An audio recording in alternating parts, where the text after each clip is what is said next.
పూజలు చేసేటప్పుడు భగవంతుణ్ణి ఆరాధిస్తున్నప్పుడు భగవంతుణ్ణి ఎలాంటి కోరికలు కోరాలి, భగవంతుడితో మన ప్రార్థన ఏ విధంగా ఉండాలి అనేటువంటి అంశాన్ని నేటి వీడియోలో చర్చించుకుందాం. Welcome to Keerthi creatives. నేను మీ కీర్తనారెడ్డి. భగవంతుడినట నాకేం కావాలో నాకన్నా నీకే బాగా తెలుసు స్వామి, నేను ఏ దిశలో నడవాలో, నా జన్మని ఎందుకోసం సృష్టించావో అందుకోసం నేను సరైనటువంటి దిశలో నడిచేలాగా నన్ను ఆశీర్వదించు, నా వెన్నంటి ఉండు, నీ చేతిలో ఉన్నటువంటి నా చేయిని ఎప్పుడూ వదలకు స్వామి అని చెప్పి ప్రార్థించాలట. ఎందుకంటే కొంతమంది జీవితాల్లో చూడండి, వెతకబోయినటువంటి తీగ కాలికి తగిలినట్టు ప్రతిసారి వాళ్ళు అనుకున్నటువంటి తడవుగా ఏదైతే అనుకుంటారో అది జరిగిపోతూ ఉంటుంది వాళ్ళ జీవితంలో. ఒక్కొక్కరు చాలా కష్టపడి చేస్తున్నటువంటి పనులు కూడా వీళ్ళు అతి సులువుగా చేసేస్తూ ఉంటారు. అరే వీళ్ళ చేతిలో ఏమైనా మాయ కానీ మంత్రదండం కానీ ఉందా ఏంటి అనిపిస్తుంది మనకు ఆశ్చర్యంగా. అలా జరగటానికి కారణం ఏంటి అంటే ప్రకృతి వాళ్ళకు అనుకూలంగా ఉండటం. వాళ్ళ ప్రవర్తన విధానం ఒకలాగా, వాళ్ళ మాట విధానం ఒకలాగా ఉండదు. నిండైనటువంటి మనసుతో ప్రతి విషయంలో కూడా నిస్వార్థంగా ఆలోచిస్తూ ఉంటారు. అలాంటి వాళ్ళకి వెతకబోయినటువంటి తీగ ప్రతిసారి కాలుకు తగులుతూనే ఉంటుంది.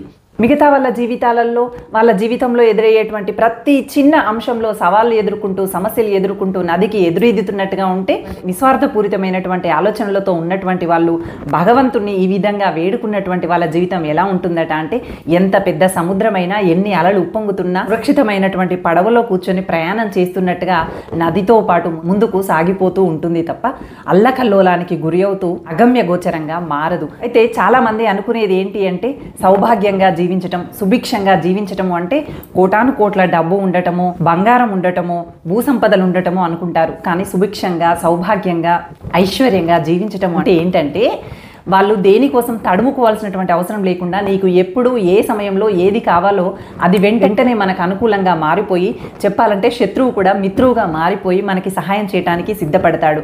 అది ప్రకృతి అనుకూలించడం అంటాం. దాన్నే సుభిక్షంగా ఉండటం, సౌభాగ్యంగా ఉండటం, ఐశ్వర్యంగా ఉండటం అని చెప్పి అంటారు. డబ్బులున్నంత మాత్రాన ఎంతమంది మానసిక ఆనందంతో ఉన్నారో చెప్పండి. డబ్బులతో వాళ్ళు ఏ పనైనా సాధించగలరు, కానీ ప్రకృతి మాత్రం వాళ్ళకు అనుకూలంగా మారలేదు. వాళ్ళ మనసులో ఎప్పుడు వేదన, ఆరాటము, తొందరపాటు అనేవి జరుగుతూనే ఉంటాయి. ఏదో ఒక సమస్యలో చిక్కుకుంటూనే ఉంటారు. అలా కాకుండా వీళ్ళ దగ్గర ఉన్నంతలోనే సంతోషంగా ఉంటూ, వాళ్ళకి ఎప్పుడు ఏ సమయంలో ఏది కావాలో అది ఇలా ఏర్పాటు చేయబడుతూ ఉంటాయి. వాళ్ళు హాస్పిటల్కి వెళ్ళాలా, వాళ్ళ దగ్గర డబ్బులు లేవా, అనుకోకుండా ఏర్పాటు చేయబడతాయి. వాళ్ళు ఏదైనా తలంపుతో ఇది కావాలి అనుకుంటారా, అది వాళ్ళకి తెలియకుండానే ఏర్పాటు చేయబడుతుంది. అక్షయ పాత్రలాగా అనమాట. ఎప్పుడు ఏది కావాలో అప్పుడు అది అనుకోగానే జరిగిపోతూ ఉంటుంది. అలా జరిగిపోవటానికి ప్రధానమైనటువంటి కారణం ఏంటి అంటే, వాళ్ళు భగవంతుడి ముందు మోకరిల్లినప్పుడు ప్రార్థించేటువంటి పద్ధతి ఇదిగో ఈ విధంగా ఉంటుంది.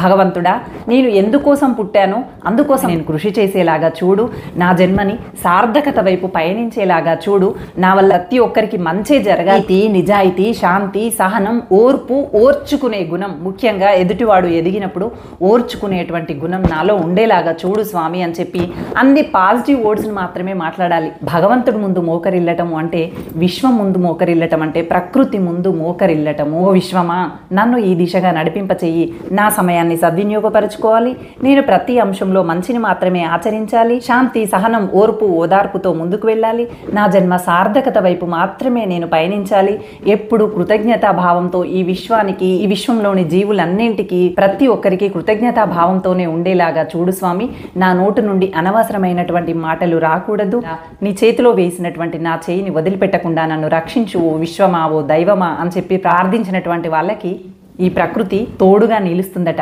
వెతకబోయినటువంటి తీగలు కాళ్ళకు తగిలినట్టుగా వాళ్ళ జీవితాల్లో అన్నీ అలా జరిగిపోతూనే ఉంటాయి. మనం భగవంతుని ప్రార్థించేప్పుడు భౌతికమైనటువంటి వస్తువుల కోసం, నాకు కారు కావాలి, ఇల్లు కావాలి, వాళ్ళతో గొడవైంది, భూమి కావాలి, అది కావాలి, ఇది కావాలి అని కాకుండా, నాకేం కావాలో నీకే తెలుసు స్వామి, మనసులో ఉన్నటువంటి అలజడిని కాస్త తొలగించు స్వామి, నా కోరిక ఏదైతే ఉందో అది నీకు తెలియంది కాదు, నా పుట్టుక, నా మరణం అన్నీ నీ ముందు ఆవిష్కృతమైనటువంటివే, ఈ క్షణంలో ఈ భారాన్ని తట్టుకోలేకపోతున్నాను, ఈ భారం నుంచి నన్ను బయటపడే స్వామి, నాకు మానసిక స్థైర్యాన్ని, ధైర్యాన్ని ప్రసాదించు స్వామి, ఎప్పుడు నా తోడుగా ఉండి నన్ను ముందుకు నడిపించు స్వామి అని చెప్పి ప్రకృతి ముందు భగవంతుడి ముందు మోకరిల్లాలే తప్ప ప్రత్యేకంగా నాకు ఇది కావాలి నాకు అది కావాలి అని చెప్పి కోరితే అది మాత్రమే వస్తుంది. మీరు అది కాకుండా నేను ఏదైతే సాధించడానికి పుట్టానో ఆ వైపుగా నన్ను పయనింపచేయి, సర్వే జన సుఖినో భవంతు అని కోరుకునేలాగా నా మనసులో ఆలోచనలు పుట్టించు అని చెప్పి వేడుకోవాలి. మనం కోపం, ద్వేషం, అసూయ ఇలాంటివి రాకూడదు అని వాటి పేర్లని ఉచ్చరించకూడదు.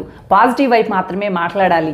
శాంతి, సహనం, ఓర్పు, ఓదార్పు, ఓర్చుకునేటువంటి గుణాన్ని ప్రసాదించు, సమయాన్ని సద్వినియోగం చేసుకునేలాగా చూడు, మౌనాన్ని ఆశ్రయించేలాగా చూడు. ఇలా ప్రార్థించాలి భగవంతుడి ముందు తప్ప నాకు అది కావాలి నాకు ఇది కావాలి, కోపం పోవాలి, శత్రుత్వం రావద్దు, ఇలా పదే పదే కోపము శత్రుత్వం అని పలికారనుకోండి అవే వస్తాయి మన దగ్గరికి. అందుకని పలికేటప్పుడు కూడా మనం ఎలాంటి పదాలు పలుకుతున్నాము అనేది చాలా ముఖ్యం. కోపం రాకుండా చూడు అని పలికే బదులు భగవంతుడా నాలో శాంతిని నింపు అని కోరుకోండి. ద్వేషము, అసూయ రాకూడదు అని కోరుకునే బదులు ఓర్చుకునేటువంటి తత్వాన్ని, ఓర్పుతో ఉండేటువంటి గుణాన్ని ప్రసాదించమని అన్నీ మీరు మాట్లాడేటువంటి ప్రతి మాట కూడా పాజిటివ్ థింకింగ్తో ఉండాలి. పాజిటివ్కు సంబంధించినటువంటి మాటలు ఉండాలి. దాన్నే మనం సానుకూల దృక్పథంతో కూడుకున్నటువంటి మాటలు అని చెప్పి అంటామన్నమాట. భగవంతుడి ముందు అంటే ఈ విశ్వం ముందు మోకరిల్లి ధ్యాన రూపంలో ప్రార్థిస్తే మరీ ఫలిస్తాయి. ముందు మీరు ప్రార్థించాలి అంటే ఈ శరీరం అనేది సాధనం మాత్రమే. ఎలాగా అంటే మనం ఇప్పుడు ఒక చోటు నుంచి ఇంకొక చోటికి వెళ్ళాలి అంటే బస్ ఎక్కి ప్రయాణం చేస్తూ ఉంటాం. బస్ ఎక్కి వెళ్ళినంత మాత్రాన బస్సే మనం అయిపోం కదా, ఆ సమయం వచ్చినప్పుడు దిగి వెళ్ళిపోతాం. అదేవిధంగా ఆ ప్రయాణానికి ఆ బస్సు ఎలా సహకరించిందో ఈ జీవన ప్రయాణానికి ఈ శరీరం అలా సహకరిస్తుంది. అందుకోసమని ఈ శరీరం అనేటువంటి సాధనా యంత్రంలో ఆత్మ ప్రయాణం చేస్తూ ఉంటుంది. ఈ శరీరాన్ని ఉపయోగించుకుంటూ, ఈ సాధనాన్ని ఉపయోగించుకుంటూ నీ దారిని ఎటువైపు మళ్లించుకోవాలో అటువైపుగా మళ్లించుకోవటానికి ఈ శరీరము ఉపయోగపడుతుంది. అందుకోసమని ప్రార్థించే ముందు అంటే ధ్యానం చేసే ముందు, మోకరిల్లే ముందు మనం చేయాల్సింది ఈ సాధనాన్ని సంసిద్ధంగా చేసుకోవాలి. సాధనాన్ని సంసిద్ధంగా చేసుకోకుండా ఊరికనే ఇలా మొక్కామా వెళ్ళిపోయినామా అంటే ప్రకృతికి వెళ్ళేటువంటి ఫ్రీక్వెన్స్ అంటామన్నమాట. దాన్ని ప్రకృతికి అంటే విశ్వానికి అందించేటువంటి ఫ్రీక్వెన్సీగా సరిపోక కోరికలు నెరవేరేటువంటి అవకాశం చాలా తక్కువగా ఉంటుంది. అందుకోసమని మీరు ముందు భగవంతుని ప్రార్థించాలనుకునే ముందు ఈ సాధనాన్ని సంసిద్ధంగా చేసుకోవాలి. వెన్నుపూస ఇది యాంటీనా లాంటిది, ప్రకృతితో మనల్ని కనెక్ట్ చేస్తుంది అనమాట. ఈ వెన్నుపూసని నిటారుగా పెట్టి 2 చేతులు హృదయం దగ్గర జోడించి భగవంతుని యొక్క రూపాన్ని పూర్తిగా కళ్ళలో నింపుకొని ఆ తర్వాత కళ్ళు మూసుకొని అంతర్లీనంగా అంతరాల్లోకి వెళ్ళేలాగా, అంతరాల్లో నుంచి ప్రకృతికి కనెక్ట్ అయ్యేలాగా చాలా చక్కగా మీ కోరికల్ని ఈ విశ్వం ముందు, ఆ భగవంతుడి ముందు పెట్టండి. ఖచ్చితంగా అవి నెరవేరుతాయి. కోరికల్లో ఖచ్చితంగా సానుకూల దృక్పథం ఉన్నప్పుడు మాత్రమే నెరవేరుతాయి. అలా కాకుండా మీరు ఇంకో రకంగా కోరుకుంటే అవి మీకే జరిగేటువంటి అవకాశం ఉంటుంది. నిల్చొని కానీ కూర్చొని కానీ 2 రకాలుగా ఎలాగైనా చేయవచ్చు. నడుమును నిటారిగా పెట్టడం అనేది భగవంతుని తనివి తీరా చూసిన తర్వాత అప్పుడు కళ్ళు మూసుకొని అది ఈ ప్రకృతికి విన్నవించండి. ఖచ్చితంగా జరిగి తీరుతుంది. హడావుడి పడిపోతూ ఏదో చేశామా, వెళ్ళామా, వస్తున్నామా అన్నట్టుగా ఉంటే ఈ సాధనం సిద్ధంగా లేదు. ఏదో అలా వెళ్తున్నారు, చేస్తున్నారు, వస్తున్నారు తప్ప దాంతో నిజమైనటువంటి ప్రగతి కానీ జరగదు. అందుకోసమని భగవంతుడి ముందు మోకరిల్లే ముందు ఖచ్చితంగా ఇదిగో ఈ పద్ధతిని పాటించండి. మనం ఎంతసేపు కళ్ళు మూసుకొని ఉంటామో అంతసేపు మన లోపల నిత్యం విద్యుత్ అనేది ప్రవహిస్తూనే ఉంటుంది. మన నుంచి విశ్వానికి, విశ్వం నుంచి మనకు ఎన్నో శక్తులు వస్తూ ఉంటాయి, వెళ్ళిపోతూ ఉంటాయి. ఎప్పుడైతే మీరు కళ్ళు మూసుకొని కూర్చొని ఉంటారో అప్పుడు మీ అంతర్లీనంగా ఒకటి శక్తి పుడుతుంది. ఆ శక్తిని సమర్థవంతంగా వినియోగించుకుంటూ మీ కోరికని అంతర్లీనంగా తెలియజేయండి. ఎంతసేపు అయితే 5 నిమిషాల పాటో 10 నిమిషాల పాటో కళ్ళు మూసుకొని కళ్ళు తెరిసిన తర్వాత మీ లోపల జనరేట్ అయినటువంటి శక్తి బయటికి ప్రసరించకుండా మళ్ళీ మీ లోపలికే వెళ్ళటం కోసం చేతులను ఇలా చేసి కళ్ళు తెరిచి మీ అరచేతుల్లోకి మీరే చూసుకోండి. ఏదైతే మీ నుండి ఉద్భవించినటువంటి శక్తి మళ్ళీ మీ లోపలికే వెళ్ళేటువంటి అవకాశం ఉంటుంది. ప్రతి ఒక్క సూత్రానికి కూడా ఒక్కొక్క నియమం ఉంది. అందుకోసమని భగవంతుడి దగ్గరికి వెళ్లే ముందు ఇదే చూసామా, దండం పెట్టుకున్నామా, హారతి తీసుకున్నామా అన్నట్టు కాకుండా కాస్త ఈ సాధనాన్ని సంసిద్ధంగా చేసుకొని గుడికి వెళ్ళండి.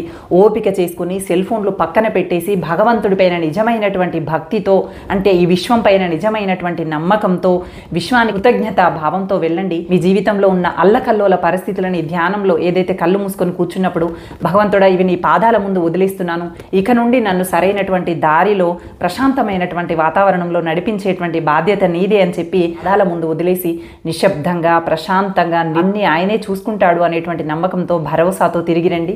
మీ జీవితంలో క్రమక్రమేణా మార్పులు రావటం మీరే చూస్తారు. ఇమ్మి పూలు అనేవి స్వామివారిని అభిషేకించడానికి బాగా ఉపయోగిస్తారనమాట. ఇదేంటో కానీ మిగతా సమయాలలో అసలు పూజకే పనికిరానటువంటి పువ్వులని ఈ శివయ్య పండగప్పుడు మాత్రం ఏవైతే ఉమ్మెత్త పుష్పాలు ఉంటాయో, ఏవైతే మోదుగు పువ్వులు ఉంటాయో, జిల్లేడు పువ్వులు ఉంటాయో, ఏవైతే విషపూరితమైనటువంటి పుష్పములు అనుకున్నటువంటివన్నీ కూడా శివయ్య పూజకి ఉపయోగిస్తారు. శివయ్యకి అవన్నీ ఇష్టమట. ఈ సృష్టిలో ప్రతి దానికి ఒక్కొక్క సమయం అంటూ వస్తుంది. ఆయా సమయాలలో వాటి విలువ రెట్టింపు అవుతుంది. శివయ్య తత్వాన్ని చూస్తే మీకేమనిపిస్తుంది అనేది కామెంట్ సెక్షన్లో తెలియజేయండి. మీ ప్రార్థనలన్నీ ఫలించి మీ జీవితం ఉన్నతమైనటువంటి దిశలో పయనించాలని కోరుకుంటూ thank you for watching. Bye.